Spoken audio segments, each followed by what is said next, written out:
When you're smiling, the whole world smiles with you.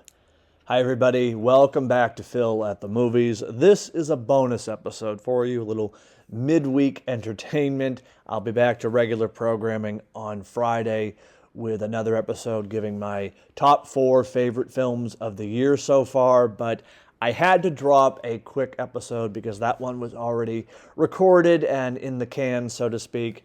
Needed to react to the new trailer for Joker Folie, Deux, my most anticipated film of the year. Frankly, my most anticipated film of the last few years, and I make no hesitation when I say that. I have been on the bandwagon, as many of you who listen to this show know, I've been on the bandwagon for the Joker sequel ever since it was announced almost 2 years ago. And frankly, even before that, I've been ready for this since the film came out in 2019, almost 5 years ago. I love the first film. I'm a strong defender of the first film. And based on the first trailer we got a couple months ago, now with this trailer, needless to say, my expectations are already through the roof into the stratosphere and beyond. This movie is what I want from comic book films. Let me just put that out there and say it again. This is what I wish more comic book movies would be like. I wish more comic book films would take these kind of risk and chances.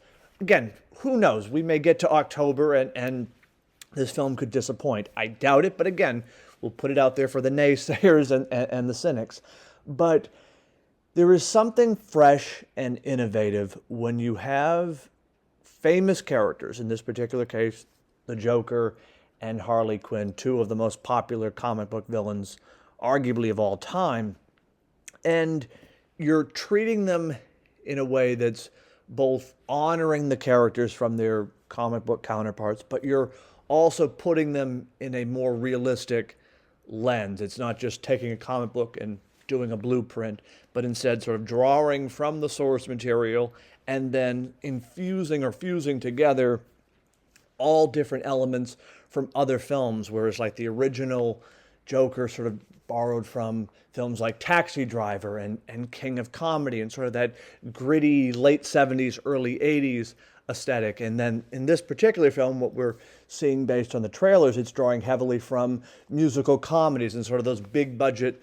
extravaganzas of the 50s and 60s, while at the same time keeping with the same tenor and tone and grace of the original film. I just love it when there's risk and there's innovation in a genre that often feels like it's going stale or certainly even passé. I mean, I think I'm not the first person to say that comic book movies have been sort of in a funk lately, and this year seems to be possibly the chance for reviving the genre in a big way. There's Deadpool and Wolverine, which is certainly on the other end of the spectrum, but then you have Joker, Folie Deux on the other end, so it kind of seems like we are getting the best of both worlds. But this is what I like from this genre, where there's the willingness to take risks, the fact that they are making this a not necessarily a straightforward musical, but having musical elements. I think it's been compared to a jukebox musical of sorts. That's the kind of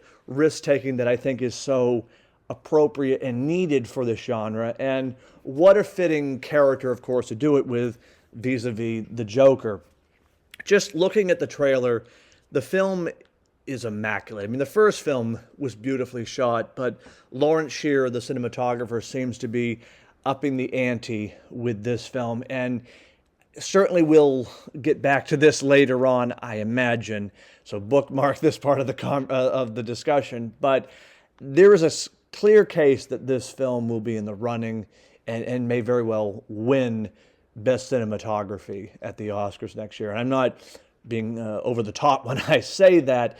This movie looks beautiful. I mean, just the imagery alone, it's unlike any comic book movie, to me, arguably since the first Joker. That one, again, had that same kind of beautiful imagery, were sort of emulated from a bunch of different films, but had its own unique style and distinction. And I'm seeing that once again here. The bright and popping colors with sort of the gritty 80s grime. It's absolutely marvelous. Joaquin Phoenix, what more can I say? I fully expect he will be an Oscar contender once again. And what I love about what we're seeing so far is he's played the character already, but he seems to be bringing something new and fresh. We're sort of getting that evolution of the Joker. So I'm really excited to see where he takes the character in this particular film. Lady Gaga. I mean, I have been on this bandwagon since she was announced. I think she is a phenomenal entertainer and singer, but she's a really accomplished actress. And I think sometimes that gets overlooked, whether in a film like House of Gucci, which is sort of a mixed bag overall, but her performance is a standout, or in A Star is Born, which I will stand by. She should have won the Oscar for that performance.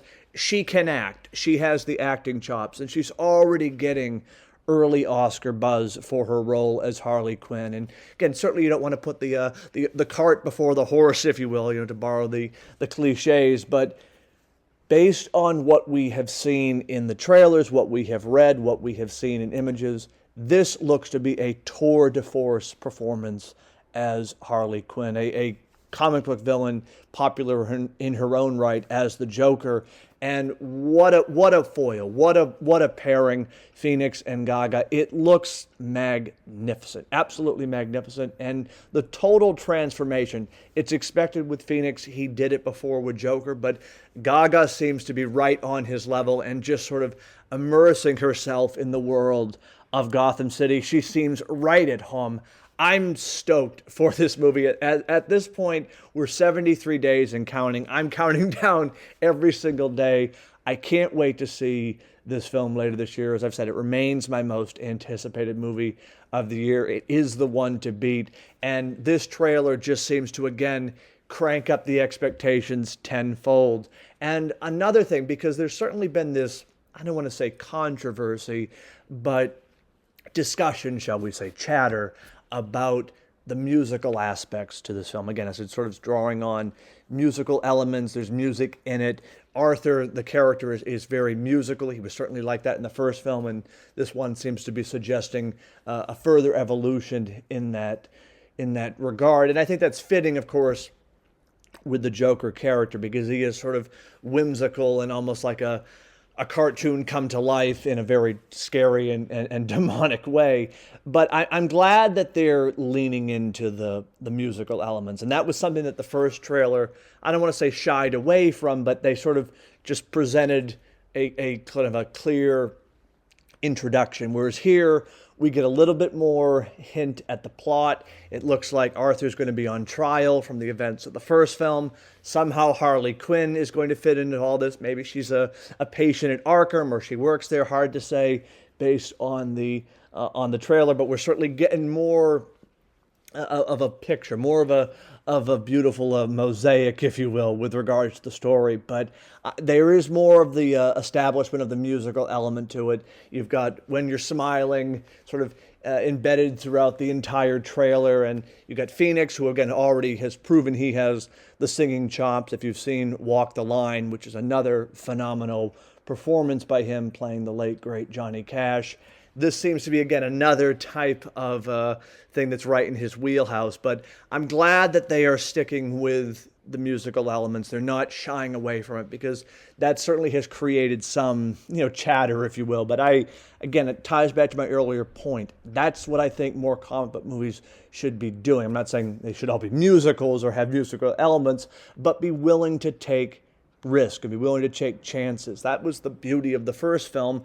Nobody asked for a Joker origin film, and yet it came along. Todd Phillips had an idea, he had a story, and he and Phoenix worked together and created arguably a masterpiece. And I think it's one of the best comic book films of all time, to say nothing of it being a phenomenal film. And this, again, seems to be right in that particular wheelhouse. So I'm excited. Roll on October 4th. Again, just based on what we have seen thus far, I was already hyped, but this trailer really cranked it up even more so for me. And I think because we're really seeing more of the story sketched out, we get to see more of Phoenix in all of his Joker glory, and more hints at what Lady Gaga is going to bring to the Joker's accomplice and part-time girlfriend, if you will, from the comics, Harley Quinn. I stand by my prediction from a few months ago. I think Lady Gaga is going to be the definitive portrayal